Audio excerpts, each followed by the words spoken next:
Explain to me why that's funny. How is that even funny?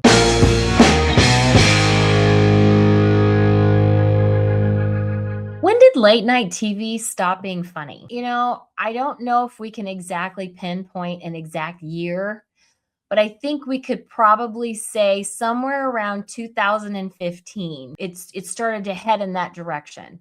Right around the time that Donald Trump started running for president. Maybe they didn't quite start with him at that time. Maybe it was more when he won the election and everybody was, effectively wetting themselves because this outsider and the guy who didn't have any intention of dancing the dance, someone that they really kind of perceived to be functional Democrat is what they were thinking. But once they could see that he wasn't going to play ball and he wasn't going to do the things that they anticipated that he would do, that's when the jokes started. That's when the really, really low level base, just completely no floor. That's when that started. I think the last one really to hold out was possibly Jimmy Fallon with the ruffling of the hair. He was a better sport. He tried to be a little bit more open-minded. And I mean, they all knew Donald Trump. The dude ran New York. And now all of a sudden, because he becomes the Republican president and the media has decided, all of the networks decided that they hated Donald Trump because he wasn't playing along, because he wasn't sticking to the narrative. That's when they had to start undermining him, debasing him, denigrating him and insulting him. And so we're going to be looking at late night television, kind of where we used to live in the world of the Carsons and the Lenos, and how that progression has over time, really over the last about 15 years, really changed. Tonight is the end of an era. Stephen Colbert's last show, that he is it Late Night with David Letterman? The Late Show with David Letterman. There have been two hosts, which has been Letterman and Colbert. And tonight it is the end of the Letterman franchise of the Late Show. And I don't know about you, but it's a little sad. And at the same time, it's time. So let's dig in. Let's show you. I'm going to give you a little bit of what late night used to look like. And this is Johnny Carson doing a skit impersonating President Reagan. This is from 1982. And this is what late night used to be. Everybody gathering around the television to decompress and enjoy some good comedy, maybe a few, poking jokes at the local politics, some engaging interviews with celebrities. That was what America used to do. Sit around the TV and enjoy themselves. And everybody got a laugh because they made fun of everyone, and they never did it in a way that was personal, and they never attacked policy, because why would you want to alienate half the country?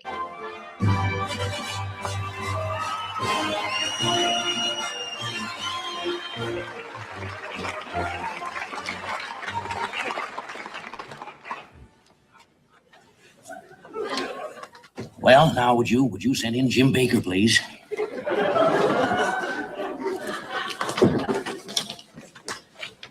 Morning, Mr. President. Well, good morning, Jim. Just sit down there. Yes, sir. Mr. President, your press conference is scheduled to begin in an hour, so we only have a short time for me to brief you on the kind of subjects that the press may throw at you. Well, now, the environment is on their minds, and I'm sure they'll ask me about my Secretary of the Interior. What? I said I'm sure they'll ask me about my Secretary of the Interior. What? Jim, I just told you I think they'll ask about my Secretary of the Interior. James what? You're scheduled to go swimming with him tomorrow morning at the Y. Where? Y. Why? That's right. And you can see where this is all going. You can see where it's all going. With what?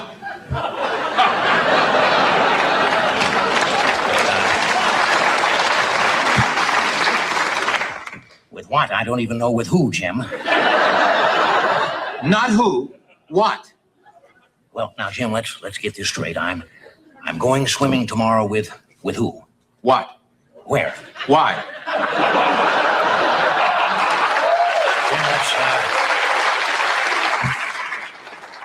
Jim, let's go on to the Middle East now. I'll need the first name of the head of the PLO, that Arafat guy. Yes, sir.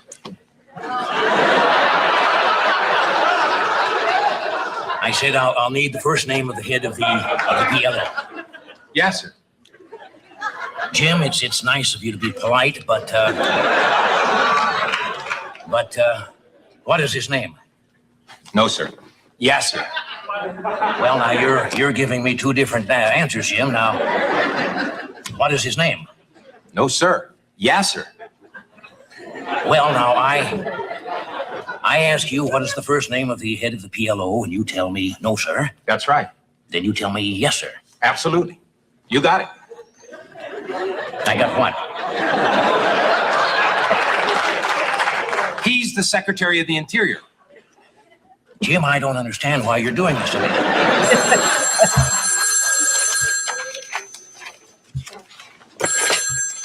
Oval Office, Baker. Yes? You have the head of the Republic of China calling for the president. Premier Chung Dong-hu. Hold on. Mr. President, who's on the phone?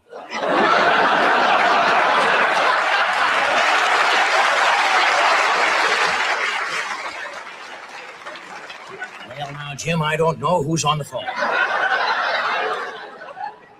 That is correct. What's correct? No, he's your Secretary of the Interior. Now, Jim, let's start all over here very quietly. Just tell me, Jim, who is on the phone? Who is on the phone?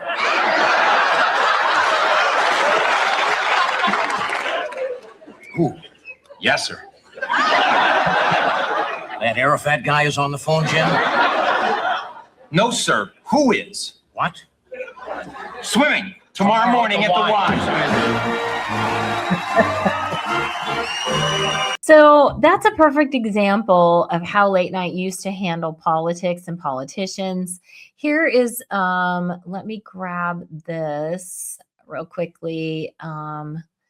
This is Johnny Carson saying basically why he won't discuss politics on the show or really dive into politics in a serious way. You know, you kind of understand why. Get sensitive about the fact that people say he'll never take a serious controversy.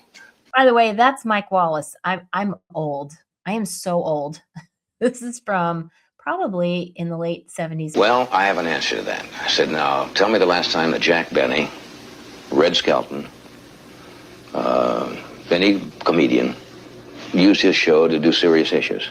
That's not what I'm there for. Can't they see that? But you're not. Why do they think that just because you have a Tonight Show that you must deal in serious issues? That's a danger. It's a real danger. Once you start that, you start to get that self-important feeling that what you say has great import. And you know, strangely enough, you could use that show as a forum. You could sway people. And I don't think you should as an entertainer. Exactly. That's not what you're there for.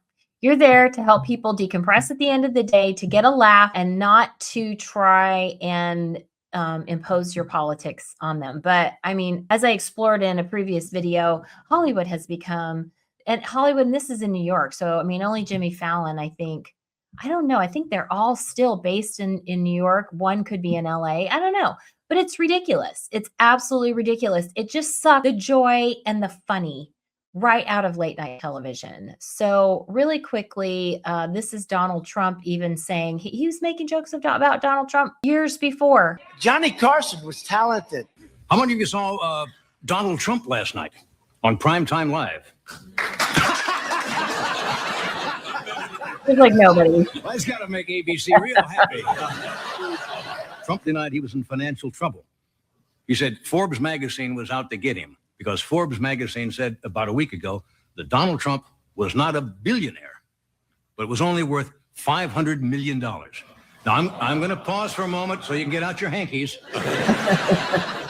But Trump is one smart cookie. He announced the money he lost was Ivana's half.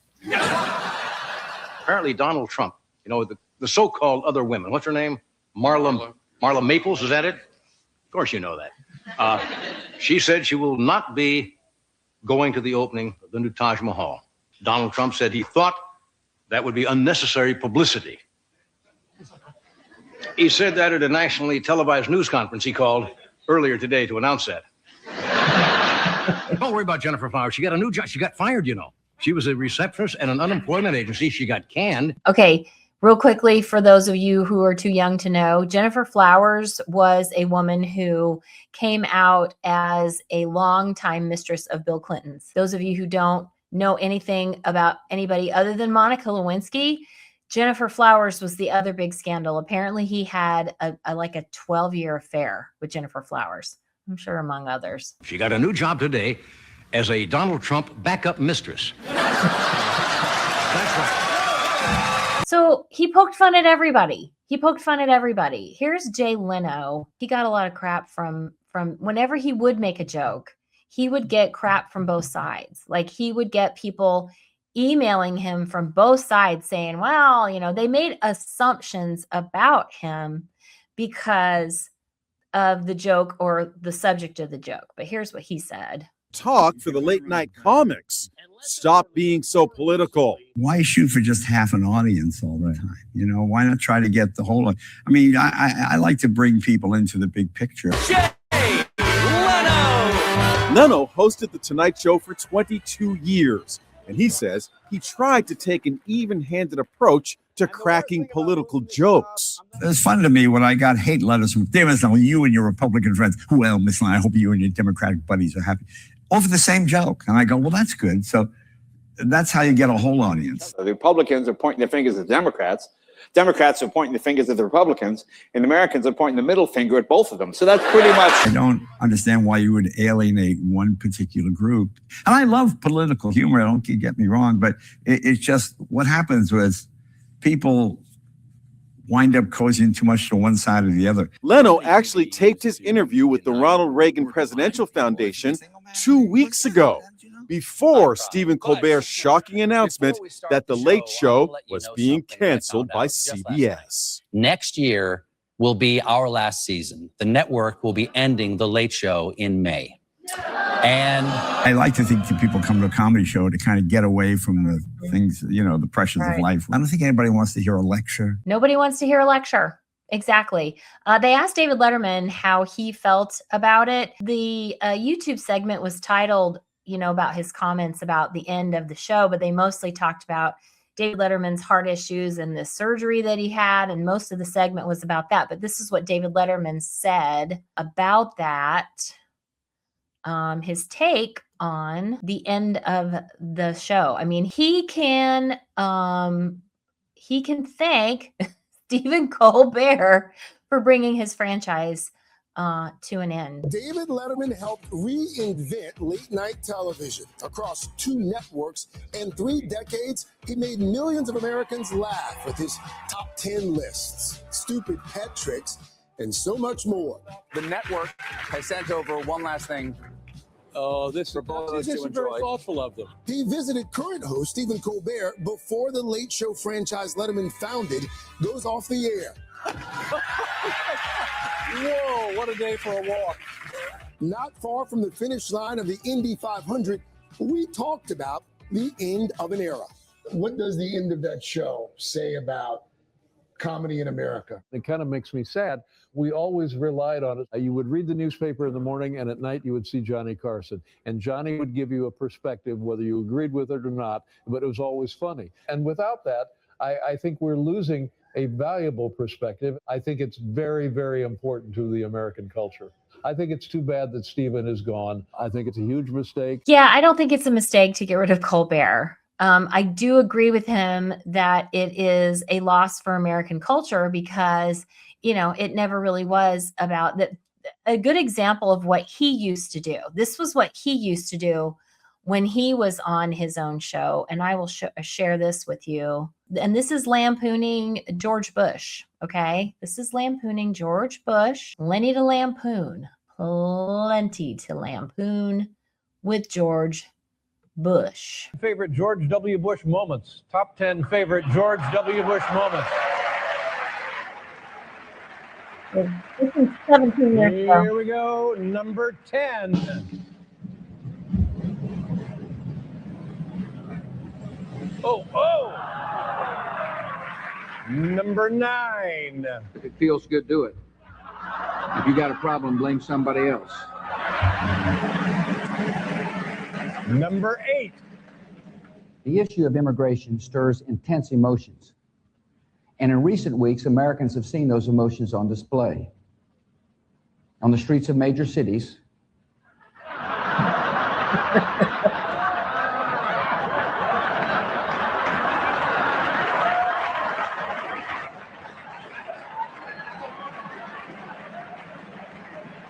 Number 7.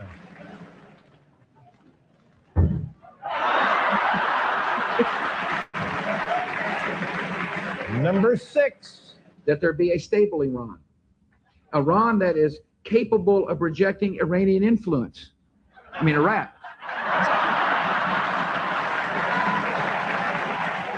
Number 5. I like to fish. Number 4.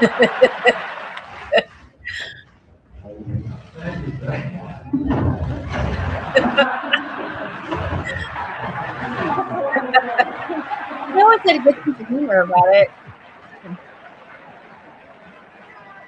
Number 3. Ooh.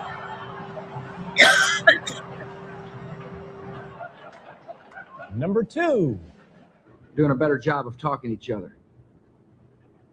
The left hand now knows what the right hand is doing.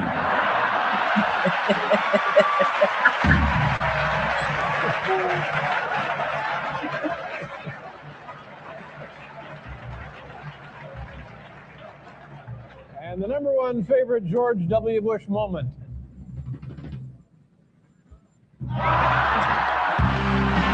And there you go. And Paul would play the drums, and that was what he, so like Carson, it was very lighthearted. There was levity. There was nothing personal. They didn't attack policy. That was generally, even David Letterman, who everybody knew was basically a lefty. Everybody knew that, but he understood, hey, it's about ratings. Hey, it's about, bringing people together into one place where we can all sort of agree that politics is ridiculous. It's ridiculous. It's still ridiculous. But instead, now this is what we've got. And I may not be able to show, I don't know how much of this I can show. In fact, I'm hoping this show won't get a total copyright strike. But this is one of the reasons that Stephen Colbert is not going to be keeping his show. This is one of the reasons right here. The vaccine.